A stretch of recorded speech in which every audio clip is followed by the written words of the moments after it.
యదా యదా హి ధర్మస్య గ్లానిర్భవతి భారత అభ్యుత్థానమధర్మస్య తదాత్మానం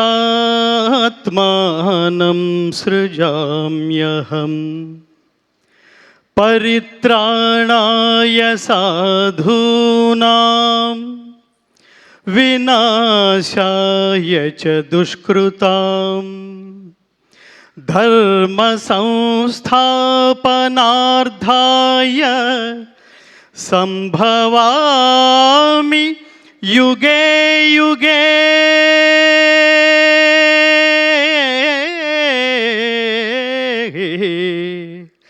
సంభవామి యుగే యుగే.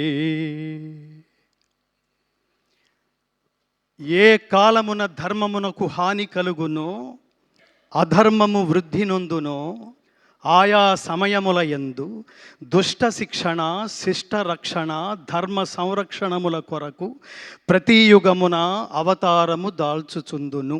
ఇది శ్రీకృష్ణ పరమాత్మ అవతార పరమార్థం. పరమాత్ముడు ఏది ఆచరిస్తాడో అదే ప్రపంచానికి చెప్తాడు. భగవద్గీత ద్వారా ప్రపంచం తెలుసుకోవాల్సింది ఏమిటంటే, ఏది మాట్లాడతావో అది ఆచరించాలి, ఏది అనుకుంటావో అది మాట్లాడాలి, ఏది మాట్లాడతావో అది ఆచరించగలగాలి, అది ధర్మబద్ధమైంది అయి ఉండాలి. నిజానికి అసలు అన్నిటికంటే ముందు నేను ఈ శ్లోకంతో ఎందుకు ప్రారంభించానంటే, భగవద్గీతలో 4వ అధ్యాయమైన జ్ఞానయోగంలో 7, 8 శ్లోకాలు, జంట శ్లోకాలు అంటారు. ఇది మోస్ట్ ఇంపార్టెంట్ కీ శ్లోకాస్ అండ్ సోల్ ఆఫ్ భగవద్గీత. మంచి చెయ్యి, దేవుడు నీతోనే ఉంటాడు. చెడు చెయ్యకు, అప్పుడు నీతోనే ఉంటాడు నిన్ను నాశనం చేయడానికి. ఇక్కడ దేవుడు ప్రత్యక్షమయ్యాడంటే దానికి 2 కారణాలు ఉంటాయి మిత్రులారా. ఒకటి నిన్ను మార్చడానికి లేదా హతమార్చడానికి, అప్పుడు మాత్రమే వస్తాడు. ధర్మానికి ఖచ్చితంగా ఇవాళ కాంటెంపరీ భారతదేశంలో ఎంత అభద్రత నెలకొందో మనందరికీ తెలుస్తోంది అనేక సంఘటనల ద్వారా. అలాంటి సమయంలో ఖచ్చితంగా సినిమా అనే ఒక 11వ అవతారం ద్వారా మాత్రమే ప్రపంచాన్ని మార్చడానికి పరమాత్మ ఖచ్చితంగా 3 ఎంచుకున్నాడు మిత్రులారా. 3 ఎంచుకున్నాడు. ఇది ప్లాన్, ఇందాక మిత్రుడు ఎవరో అన్నారు, ఇది ప్లాన్ చేస్తే, మనం లౌకికంగా ప్లాన్ చేస్తే డబ్బు వస్తుంది లేదా ఫలితం వస్తుంది. అలౌకికంగా దైవం ప్లాన్ చేసుకుంటే అక్కడ డబ్బుకి వీటన్నిటికంటే మించి సామాజిక ప్రయోజనం సిద్ధిస్తుంది.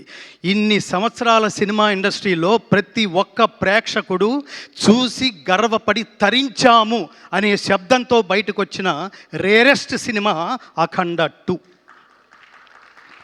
అఖండ 2 అంటే ద్వితీయం. ఇది అద్వితీయమైన హిట్ సాధించినందుకు, విజయం సాధించినందుకు పరమాత్మ మనకి ఏ అవకాశం ఇస్తాడో, ఏ ఆలోచన ఇస్తాడో దాన్ని ముందుకు తీసుకువలసిన బాధ్యత కూడా ఆయనదే. నారు పోసిన వాడు నీరు పోయిడా అంటాం మనం. అలా ఈ సినిమాలో నేను ప్రారంభంలో కలిసిన దర్శకులు బోయపాటి శ్రీను గారికి చెప్పాను, soul of the film is Balakrishna garu, thought of the film is Boyapati Srinu garu, sound of the film is Thaman garu. 3 తపస్సులు. నేను ఏమని చెప్తానంటే, ఇది ఏదో జస్ట్ లైక్ దట్ బాలయ్య గారికి డేట్లు లేకపోతే ఇంకొకళ్ళు ఎవరన్నా సాధ్యపడుతుందా? ఇది ఇంకొకరితో సాధ్యపడుతుందా? కర్మణ్యేవాధికారస్తే మా ఫలేషు కదాచన మా కర్మ ఫలహేతుర్భూ మాతే సంగోస్తు అకర్మణి అని చెప్తుంది గీత. దీని తాత్పర్యం ఏమిటంటే, ఒక్క పని చేస్తే ఎలా చెయ్యాలో చెప్తుంది. పనిని హాఫ్ హార్టెడ్గా చేయకు నాన్న, పనిని డెడికేటెడ్గా చేయి. తత్వమసి, నువ్వే అదే చేయాలి, నువ్వే తాదాత్మ్యత పొంది చేయాలి. అలా తాదాత్మ్యత పొంది చేస్తే ఎలా ఉంటుందంటే, మా గురువుగారు చిన్నప్పుడు జోక్ చేస్తుండేవారు, రై నువ్వు ఫీల్ అయ్యి పాడితే జనాలు ఫీల్ అయ్యి వింటారా, నువ్వు పాడడానికి ఫీల్ అయితే జనాలు వినడానికి ఫీల్ అవుతారా అని చెప్తుండేవాడు. ఈ సినిమాని ఇందాక ఇంకొక మిత్రుడు ఎవరో ఉన్నారు, ఆవాహన, చాలా గొప్ప మాట అది. ఆవాహన, తపస్సు, పూర్వజన్మ సుకృతం, పుణ్యం, భాగ్యం, సుకృతం, ఇన్ని లేకపోతే అసలు ఈ త్రిమూర్తులు కలిసే అవకాశం లేదు మిత్రులారా. ఈ ఈ ఈ వేదిక నుంచి నేను ఈ 3కి ఒక టైటిల్ ఇస్తున్నాను. మహాత్మా బోయపాటి శ్రీను గారు, మహాత్మా బాలకృష్ణ గారు, మహాత్మా సంగీత దర్శకులు తమ్మన్ గారు. ఎందుకు మహాత్మాని సంబోధిస్తున్నానంటే ఊరికే లౌకికమైన జన్మ ఎత్తితే అది చిన్న విషయం కాదు మిత్రులారా. కారణ జన్మ లేకపోతే ఇది థాట్ కూడా రాదు, మనకి ఈ థాట్ కూడా రాదు. ఎవడు నహి కళ్యాణకృత కశ్చిత్ దుర్గతిని తాత గచ్చతి అంటాడు. ఎవడైతే స్వకల్యాణం కోసం ఆలోచిస్తాడో వాడున్నంత కాలమే వాడితో అవసరం ఉన్న వాళ్ళ మధ్యలోనే జీవించి ఉంటాడు. ఎవడైతే లోక శ్రేయస్సు కోసం ఆలోచిస్తాడో వాడు లోకాలున్నంత కాలం, ఈ ప్రపంచం ఉన్నంతకాలం ఎక్స్పైరీ డేట్ లేని పాస్పోర్ట్ లాగా మిగిలిపోతాడు. అలాంటి సినిమాని, ఎక్స్పైరీ డేట్ లేని సినిమా మీరు తరతరాలు చూపిస్తుండండి. 10 సంవత్సరాల తర్వాత చూడండి, ఈ సినిమా అదే అనుభూతి కలుగజేస్తుంది. 50 సంవత్సరాల తర్వాత చూడండి, అదే అనుభూతి కలుగజేస్తుంది. భక్తి, దేశభక్తి, కర్తవ్యనిష్ట, నిష్కామ కర్మ, చాలా అద్భుతమైన పదాలు ఇది. ఈ సినిమా నిజానికి ఎంత సాహసం అంటే, ఎంత డెడికేషన్ లేకపోతే, ఎంత ఏమంటారు దార్శనికత లేకపోతే అసలు ఫస్ట్ ఈ థాట్ వస్తుంది. ఒక ప్రొడ్యూసర్గా, ఒక కమర్షియల్ ప్రొడ్యూసర్గా, నేను ఒక సీనియర్ కమర్షియల్ ప్రొడ్యూసర్ని అనుకోండి, ఆయన ముందు బోయపాటి శ్రీను గారు కూర్చుని నేను ఒక సినిమా చేయాలనుకుంటున్నాను, ఇందులో దైవభక్తి, దేశభక్తి ఉంది అనగానే నవ్వుతాడు ఆయన. అసలు ఈ రోజుల్లో ఇది ఎక్కడ వర్కౌట్ అవుతుందండి అని. అలాంటిది ఈ దైవభక్తి అనే అతి జటిలమైన విషయాన్ని, దేశభక్తి అనే జటిలమైన విషయాన్ని తానే తాదాత్మ్య చెంది తానే అదే అయిపోయి అనుభూతి చెందగలిగే ఒక మహానటుడు. ఈ సినిమా చూస్తున్నప్పుడు నాకు అనిపించింది, ఎన్టీ రామారావు గారు జీవించి ఉంటే, నాన్న నేను వేదం రిఫరెన్స్ తీసుకుంటున్నప్పుడు ఆత్మావై పుత్రనామాసి, తండ్రే కొడుకు రూపంలో ఉంటాడన్నారా, నిన్ను చాలా సినిమాల్లో చూశాను కానీ ఇప్పుడు ఖచ్చితంగా నా అంశే కనిపిస్తోంది నాన్న అని ఎన్టీ రామారావు గారు ఖచ్చితంగా హక్కుని చేర్చుకుని ముందు నమస్కారం చేసేయానికి హక్కుని చేర్చుకుని ఉండేవాళ్ళు. అంత అద్వితీయంగా అసమాన ప్రతిభను సృష్టించి, తర్వాత కర్మ అనే దానికి ఇంకొకటి ఏమిటంటే, ఒక కర్మ అంటే పెద్ద పదవేం కాదు, కర్మ అంటే పని, కర్మ అంటే వర్క్, కర్మ అంటే నీ డ్యూటీ. ఈ పని చేస్తున్నప్పుడు బాగా గుర్తుపెట్టుకోండి మిత్రులారా, అది ఒక్క మనిషికి మాత్రమే కాదు, ప్రపంచంలో ఎవరు ఏ సబ్జెక్ట్ తీసుకున్నా దాంతో తాదాత్మ్యత చెంది చూసేవాళ్ళు వీడు దీనికోసమే పుట్టాడురా అనిపించే అనుభూతి కలిగించేట్టు చేయాలి మిత్రులారా. First point. కొంతకాలం తర్వాత ఎవడో శాశ్వతం కాదు, నేల రాలిపోతాం మనం. నేల రాలిపోయినప్పుడు మనల్ని దర్శించడానికి వచ్చిన వాళ్ళు కూడా పడిపోయిన శరీరం దగ్గర వీడు దీనికోసమే పుట్టాడురా, there is no replacement for this greatest personality అని అనిపించుకోవాలి. ఈ చిత్రానికి సంబంధించి బాలకృష్ణ గారు కాకపోతే అసలు ఎన్నెన్ని గొప్ప అటు కమర్షియల్గా ఆ గొప్ప డైలాగులు రాశారు ఆయన. అట్లాగే ఈ వేదాలకు సంబంధించి, ఉపనిషత్తులకు సంబంధించి శ్లోకాలు, స్తోత్రాలు. రామారావు గారు మహావీర హంవీర హేమాద్రి ధీర ధరాజాత సౌమిత్రి సంవేశితాత్మ మహాత్మా ఆంజనేయ అని పాండవ వనవాసంలో ఆయన అన్న డైలాగు నాకు గుర్తొచ్చింది. ఎంత అద్భుతమైన, బాలకృష్ణ గారికి ఈ సందర్భంలో ఒక కాంప్లిమెంట్ ఇవ్వాలి. డైలాగు అన్ని గాత్రాల మీద, గాత్రం అంటే శరీరం, గాత్రం అంటే గొంతు, అన్ని శరీరాల మీద పండదు మిత్రులారా. ఇది నేను తపస్సులో నుంచి మాట్లాడుతున్న మాట. నాకు కనుక నేను కొన్ని దశాబ్దాలుగా కేవలం భగవద్గీత స్వార్థరహిత ఉత్తమ సమాజం కోసం, సమాజ నిర్మాణం కోసం భగవద్గీత ప్రచారమే ధ్యేయంగా నడుస్తున్న నా తపస్సులో ఎంతో కొంత శక్తి కనుక లభించుంటే ఆయనకి ద్విశతాయుష్మాన్ భవ అని ఆశీర్వదించాలనిపిస్తుంది బాలకృష్ణ గారు. ఇందులో ముఖ్యంగా కేసరినందన దానవ భంజన రుద్ర సముద్భవ తేజో విరాజిత గదాదండ మండిత హనుమా నమోన్నమః అని అతన్ని గదతో ఒక తాడనం చేసి నరకలోక దర్శన ప్రాప్తిరస్తు అంటున్నప్పుడు థియేటర్లో ప్రతి ఐటమ్కి, ప్రతి యాక్షన్ సీన్కి నేను థియేటర్లో ఒక పారవశ్యం చూశాను మిత్రులారా. కమర్షియల్ డైలాగులకి, కమర్షియల్ పాటలకి థియేటర్లో లేచి చప్పట్లు కొట్టడం, డ్యాన్సులు చేయడం చూశాను. కానీ బాలకృష్ణ గారు అట్లా దుర్మార్గుల్ని త్రిశూలం మెడ చుట్టూ తిప్పుకుంటూ ఒక్కొక్కడిని నరుక్కుంటూ వెళుతున్నప్పుడు, దానవ సంహారం చేస్తున్నప్పుడు థియేటర్లో పూనకాలు రావడం నేను ప్రత్యక్షంగా చూశాను మిత్రులారా. అది మహానుభావుడి నటనా వైదుష్యం. దీనికి నేను హృదయపూర్వకంగా కృతజ్ఞతలు తెలియజేస్తున్నా. ఇందులో ఉన్న 2 కళ్ళు లాంటి ప్రధానమైన అంశాలు, ఒకటి దైవభక్తి, 2 దేశభక్తి. ఈ సందర్భంగా ఈ కెమెరాల ముందు నుంచి నేను ప్రపంచానికి ఒకటి చెప్పాలనుకుంటున్నా. ఈ జనరేషన్లో తల్లిదండ్రులకి, పిల్లలకి చాలా గ్యాప్ ఉంది మిత్రులారా. అసలు వాట్ ఈ సనాతన ధర్మం అంటే తెలియదు. ధర్మం అనే పదానికి అసలు అర్థమే తెలియదు. ప్రతివాడు ఉదయం 7 గంటలకు లేచి సాయంత్రం ఇంటికి 11 గంటలకు చేరుకునేంత వరకు నా జేబెంత నిండిందని మాత్రమే ఆలోచిస్తున్నారు తప్ప, ఈ దేశంలో పుట్టినందుకు వాట్ నెక్స్ట్, నేనేం చెయ్యాలి, నా కంట్రిబ్యూషన్ ఏమిటి, ఇవాళ నేను హ్యాట్స్ ఆఫ్ అని ఈ ముగ్గురికి చెప్తుంది ఏంటంటే, ఈ సినిమాని డబ్బు కోసం, సినిమా తర్వాత వచ్చే ఆదాయం కోసం, హిట్ కోసం, ఆ శబ్దం వినడం కోసం చేయలేదు మిత్రులారా. ఈ దేశంలో పుట్టినందుకు ఈ దేశం రుణం తీర్చుకోవడం కోసం this is the greatest contribution ever from the cinema film industry. అంతటి గొప్ప సినిమా.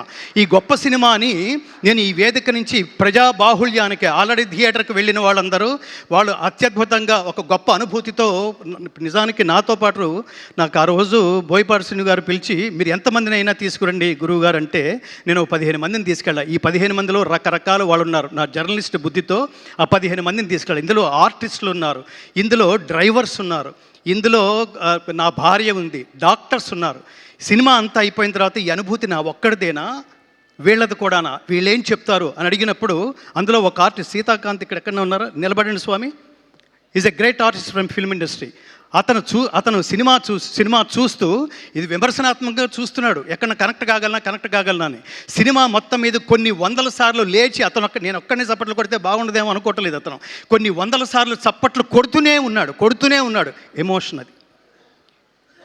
అలాగే డాక్టర్, మీరు ముందుకు రండి స్వామి, మిమ్మల్ని కూడా పరిచయం చేయాలి. ఆయన కామినేని హాస్పిటల్స్లో very senior most doctor. Corona టైంలో కొన్ని వేల మందికి ఉచితంగా వైద్య సేవలు అందించిన మహానుభావుడు ఆయన సినిమా అంతా అయిపోయిన తర్వాత, డాక్టర్ గారు మీకు ఎలా ఉంది, ఎలా ఫీల్ అయ్యారు అంటే, ఆయన ఏమన్నాడంటే, నేను చాలా ఫీల్ అయ్యాను గంగాధర్ శాస్త్రి గారు అన్నాడు. చాలా ఫీల్ అయ్యానంటే, ఏం ఫీల్ అయ్యారు అంటే, నేను ఫ్యామిలీతో రానందుకు ఫీల్ అయ్యాను గురువు గారు అని కళ్ళు తుడుచుకుంటున్నాడు ఆయన. దీన్ని బట్టి మనం ప్రపంచం అర్థం చేసుకోవాల్సింది ఏమిటంటే, ఈ డేటింగ్లు రేటింగ్లతో సంబంధం లేకుండా దైవభక్తి కావాలనుకుంటున్నారా, మీలో దైవభక్తిని జాగృతం చేయాలనుకుంటున్నారా, ఈ సినిమా ఖచ్చితంగా చూడండి, మీ స్నేహితులందరికీ చూపించండి. దేశభక్తి అంటే ఏమిటో తెలుసుకోవాలనుకుంటున్నారా, కంట్రిబ్యూషన్ అంటే ఏమిటో తెలుసుకోవాలనుకుంటున్నారా, ఖచ్చితంగా మీరు మీ బిడ్డలతో కలిపి ఈ సినిమా చూడండి. కుటుంబ సమేతంగా చూడవలసిన సినిమా. సనాతన ధర్మం అంటే అర్థం ఏమిటంటే, సనాతనం అంటే నిత్యమైనది, శాశ్వతమైనది అని అర్థం. శాశ్వతమైన నహన్యతే హన్యమానే శరీరే అంటుంది గీత. శాశ్వతమైన ఈ సనాతన ధర్మాన్ని ఎవడు ఏమీ చేయలేడు, ఎవడు దీన్ని నాశనం చేయలేడు. కానీ తగిన సందర్భాల్లో ఈ ధర్మాన్ని కాపాడుకోవడం కోసం పరమాత్మ ఎంచుకున్న వ్యక్తి, వీళ్ళ థాట్స్లోంచి వచ్చింది కాదు, పరమాత్మ ఎంచుకుని ఉండకపోతే ఒక బోయపాటి శ్రీను ఈ వేదిక నుంచి ఇంత గొప్ప సినిమాని ఆవిష్కృతం చేసే అవకాశం లేదు. దీన్ని ఇంత తపస్విగా, అసలు అన్ని శరీరాల మీద నుంచి మనం ఎన్నో సినిమాలు చూసుంటాం, ఎందరో కొన్ని గెటప్స్ వేసుకోవడం కూడా చూసుంటాం. ఒక గెటప్ ఒక గాత్రానికి అమరిందంటే, స్వామి మిమ్మల్ని బాలయ్య గారని ఎవరన్నా అంటే చాలా చిన్న పదంలాగా అనిపిస్తుంది. ఈ సినిమా తర్వాత నుంచి కృష్ణస్వామి అని పిలవండి. కృష్ణ శబ్దం అనేది మంత్రతుల్యమైంది, చాలా పవర్ఫుల్. కృష్ణుడి మంత్రం అనేది, కృష్ణుడి శబ్దం అనేది. బాలకృష్ణ స్వామి ఆయన దీనికోసమే పుట్టారు. ఈ సమయంలో ఎప్పుడు ఏది ఇవ్వాలో, నాకు ఇంగ్లీష్లో ఒక నోషన్ ఉంది, God gives you what you deserve, not what you Dzire. దేవుడు కోరికని బట్టి ఇవ్వడు, అర్హతను బట్టి ఇస్తాడు. ఖచ్చితంగా తమన్ గారికి కానీ, బాలకృష్ణ గారికి కానీ, బోయపాటి శ్రీను గారికి కానీ, ఆ పక్కనే కూర్చున్న మహాత్ముడు దిల్ రాజు గారు, ఇంతమంది సమక్షంలో ఇవాళ అఖండ విజయం సాధించిన ఈ సినిమా మామూలు విజయం కాదు, ఇది అఖండ విజయం, శాశ్వతంగా ఉండిపోతుంది. మీరు లౌకికంగా చప్పట్లు కొట్టి అరిస్తే అది కమర్షియల్ సినిమా అవుతుంది. లోపలే మీరు ఒక తపస్సు, ఒక దైవాన్ని, ఒక దేవుణ్ణి, ఒక దేవాలయానికి వెళ్ళిన అనుభూతి మీరు పొందుతున్నారు అంటే అది కమర్షియాలిటీకి సంబంధించింది కాదు మిత్రులారా. దానికి అవతల ఎక్కడో ఆ హైట్స్లో ఈ సినిమా రీచ్ అయింది. అందుకని ఈ వేదిక నుంచి నేను చేతులు జోడించి నమస్కరిస్తూ, ప్రతి సనాతన ధర్మ బంధువు ఈ దేశంలో, ముఖ్యంగా విహెచ్పి వాళ్ళు కానీ, మీరు భారతీయ జనతా పార్టీ అంటారా వాళ్ళు చూడండి, తెలుగుదేశం పార్టీ అంటారా వాళ్ళు చూడండి, వీటన్నిటికంటే అతీతమైంది విశ్వ హిందూ పరిషత్ వాళ్ళ చూడండి, స్వామీజీలా చూడండి. నేను ముఖ్యంగా కోరుకుంటుంది ఏమిటంటే, అంటే నెక్స్ట్ ఇయర్లో రాబోతున్న కాలంలో అఖండ 2 ద్వారా జాతీయ ఉత్తమ నటుడు అవార్డు బాలకృష్ణ గారు స్వీకరిస్తారని నేను మనస్ఫూర్తిగా కోరుకుంటున్నాను మిత్రులారా. He deserves to take this award. అలాగే ఇంత ఈ సినిమాలో మరొక ప్రత్యేకంగా వాళ్ళిద్దరూ 2 కళ్ళు లాంటి వాళ్ళు, 3వ కన్ను ఆత్మ లాంటి వాడు తమన్. మీరు ఒక్కసారి గట్టిగా చప్పట్లు కొట్టండి. ఎందుకంటున్నానంటే, సినిమాలో ప్రతి ఆర్టిస్ట్ది ఆ కాస్త భాగమే ఉంటుంది. తర్వాత సీన్లో అతను ఉండొచ్చు, ఉండకపోవచ్చు. కానీ ప్రతి సీన్కి కనెక్ట్ అయ్యే వాళ్ళు ఎవరో తెలుసా అండి? 24 క్రాఫ్ట్స్లో డైరెక్టరు, సంగీత దర్శకుడు. ఎంత తమన్ గారు ఎంత తపస్సుగా, మీరు తపస్వి. మీరు ఏంటంటే ఇందులో శివుడు లయకారకుడు, మీరు లయకారకుడు, మీరు నిలయ విద్వాంసుడు, లయ విద్వాంసుడు. ఆ రిథమ్స్ కానీ అసలు ఆ సినిమాని, ఆ సీన్స్ని, దాని ఆత్మని ఎలివేట్ చేయడానికి మీరు చేసిన తపస్సుకి మీకంటే నేను పెద్దవాడిని అయినా కూడా మిమ్మల్ని కౌగిలించుకుని చేతులు జోడించి నమస్కరిస్తూ ఆయుష్మాన్ భవ, ఆయుష్మాన్ భవ, ఆయుష్మాన్ భవ. నా ప్రధానమైన కోరిక, బోయపాటి శ్రీను గారు బాధ్యతతో తీసిన సినిమా, దీని ప్రేక్షకులందరూ మిస్ కాకుండా బాధ్యతతో చూసి తీరవలసిన సినిమా అని ప్రకటిస్తూ, ముఖ్యంగా యువతరం, నా బెంగంతా యువతరాందే. ఈ దేశం నుంచి చదువు పేరుతో ఇతర దేశాలకు వెళ్ళి అక్కడ చదువుకుంటున్నప్పుడు, నువ్వు భారతదేశం నుంచి వచ్చానంటున్నావు కదా నాన్న, భారతదేశం గొప్పతనం గురించి 2 నిమిషాలు చెప్పగలవా అంటే, మన పిల్లలు మన దేశం గొప్పతనం గురించి 1 నిమిషం కూడా చెప్పలేని పరిస్థితిలో ఉన్నారు మిత్రులారా. హిందూ తల్లిదండ్రులు తమ బిడ్డలకి సనాతన ధర్మం గొప్పతనం ఏమిటో తెలియదు. హిందూ అంటే అర్థం సర్వజన బంధువు అని అర్థం. ఈ దేశంలో పుట్టినందుకు నేను గర్వపడతాను మిత్రులారా.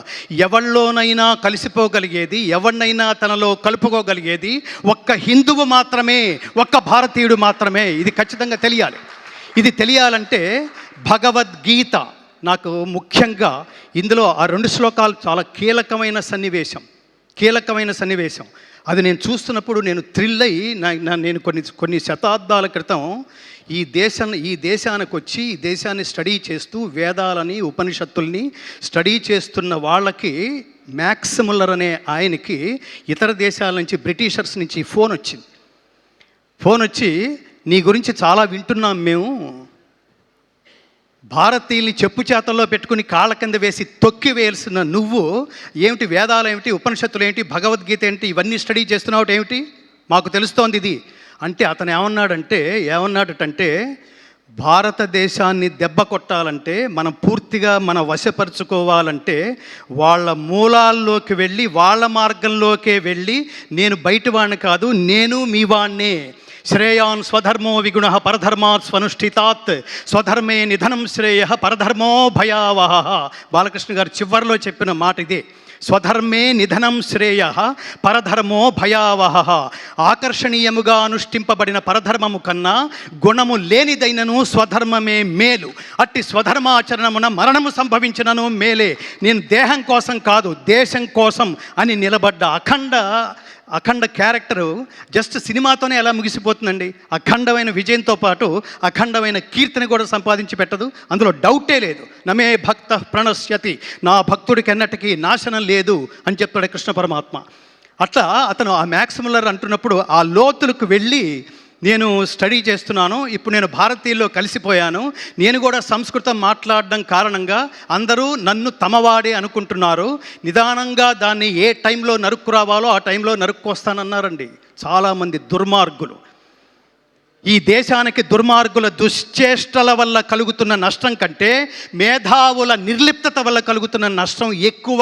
అందుకని సినిమా అనేది ఎంటర్టైన్మెంట్ కాదు, ఎన్లైటైన్మెంట్ అని నిర్లిప్తంగా ఉండకుండా నా కంట్రిబ్యూషన్ అని ఇంతకాలం ఇంకోటి స్వామి, ఇంత తక్కువ టైంలో ఇంత హెవీయెస్ట్ సబ్జెక్ట్ని 8 నెలల్లో పూర్తి చేయడం అనేది హ్యాట్స్ ఆఫ్ స్వామి, హ్యాట్స్ ఆఫ్. చిన్న విషయం కాదు అది. కాబట్టి నేను ప్రజల్ని కోరుకుంటున్నది, ఈ దేశంలో పుట్టిన, ఈ దేశపు గొప్పతనం తెలుసుకోవాలనుకున్న ప్రతి ఒక్కడూ ఈ చిత్రం చూసి తీరాల్సిందే. ఇది నేను బాధ్యత అని అండర్లైన్ చేస్తున్నా. ఈ సినిమాను చూడడం అనేది ఎంటర్టైన్మెంట్ కాదు, ఖాళీ ఉంటే చూస్తాను కాదు, తీరుబడి చేసుకుని మరి ఈ సినిమా చూడండి. తల్లిదండ్రులారా, మీరు సినిమా చూడండి, మీరు మీ బిడ్డలను తీసుకువెళ్ళి చూడండి, మీ పక్కింటి వాళ్ళకు కూడా చెప్పండి. ఈ సినిమాకి మౌత్ పబ్లిసిటీ చాలా అవసరం. Don't miss this film. చిన్న వాటికి ఐ మిస్ యూ అని మాట్లాడతాం, నాన్ సెన్స్ చెత్త జదారాలు వాటికి కూడా మిస్ యూ అంటాం మనం. కానీ ఈ సినిమా మిస్ అయినట్టే మిత్రులారా, మిస్ అయినట్టే. జీవితంలో మీరు జాగృతం వాట్ నెక్స్ట్, నేనేం చెయ్యాలి అనుకునే ప్రతి వాళ్ళలోనూ ఆ జ్ఞాన సంపదని జాగృతం చేసే మహాద్భుతమైన సినిమాని నేను ఈ కాలంలో నా బిడ్డలతో సహా, నా తల్లిదండ్రులతో సహా నేను చూసి పరవశించే మహద్భాగ్యాన్ని నాకు కలగజేసినందుకు బోయపాటి శ్రీను గారు మీకు చాలా కృతజ్ఞతలు, శతనమస్కృతులతో మీకు కృతజ్ఞతలు. అలాగే కారణజన్ముడైన బాలకృష్ణ గారికి ఇంతటి అమేయమైన, అద్వితీయమైన, అఖండమైన, అగణితమైన, అప్రమేయమైన ఇంతటి మహోత్కృష్టమైన పర్ఫార్మెన్స్ అని ఎందుకంటున్నానంటే, ఆయన గెస్చర్స్లో ఈ పర్టికులర్ అఖండ 1 కానీ 2 కానీ నేను ఒక్క నిమిషంలో ముగిస్తాను, నేను బోర్ కొట్టట్లేదు అనుకుంటున్నాను. ఆయన ఈ దేశం గొప్పదనం చెప్తూ అఖండ 1లో ఆ పోలీస్ ఆఫీసర్కి చెబుతూ 2 అడుగులు ముందుకు వేసి 3వ అడుగు అలా నిలబెడతారండి. ఆయన అలా నిలబెడుతున్నప్పుడు వెనక అతని రియాక్షన్ ఇలా చూస్తాడు. అలా పరికించి చూస్తున్నప్పుడు ఆయన పాదాల కింద నుంచి చీమ వెళుతూ ఉంటుంది. అక్కడ ఆయన క్యారెక్టర్ చెప్పాడండి, ఆయన ఆలోచన విధానం, కథానాయకుడు ఆలోచన విధానం. చీమకు కూడా హాని తలపెట్టని ఈ మహాత్ముడు దేశానికి హాని తలపెడితే, ధర్మానికి హాని తలపెడితే ఎంత హింసకైనా అతను తెగిస్తాడు, ధర్మాన్ని కాపాడడానికే పుడతాడు అని.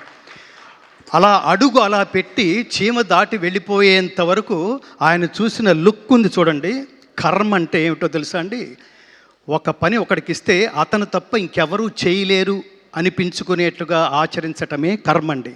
అది బాలకృష్ణ గారు ఒక్కళ్ళే చేయగలరు, ఒక్కళ్ళే చేశారు కూడా. ఇంతటి అమేయమైన ఆనందం ఇచ్చినందుకు మీకు మళ్ళీ ఆ త్రిమూర్తులు ముగ్గురికి, బోయపాటి శ్రీను గారికి, బాలకృష్ణ గారికి, మా ఆత్మీయ స్వర సంచాలకుడు శ్రీ తమన్ గారికి, నందమూరి తమన్ గారికి, నందమూరి శ్రీను గారికి, నందమూరి బాలకృష్ణ గారికి, అలాగే ఇంత సినిమాని భుజం మీద వేసుకుని మంచి సినిమాని ప్రమోట్ చేసే భాగంలో ఆయన కూడా ఆధ్యాత్మికవేత్తే, ఒక అత్యద్భుతమైన వెంకటేశ్వర దేవాలయాన్ని కడుతూ, దిస్ ఈజ్ ది కంట్రిబ్యూషన్.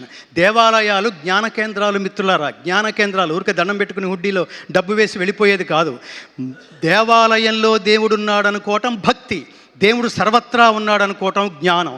ఈ జ్ఞానం భారతదేశ వ్యాప్తంగా అన్ని భాషల్లోనూ విడుదలై మోడీ గారి దాకా ఒక ప్రవాహంలాగా చేరి ఆయన కూడా చూసి ఈనుడితో ఆయనంతటా ఆయన ఫోటోలు దిగే పరిస్థితి అతి త్వరలో రాబోతుందని కూడా నేను విన్నాను. జై శ్రీకృష్ణ. సర్వే జనా సుఖినో భవంతు. Thank you.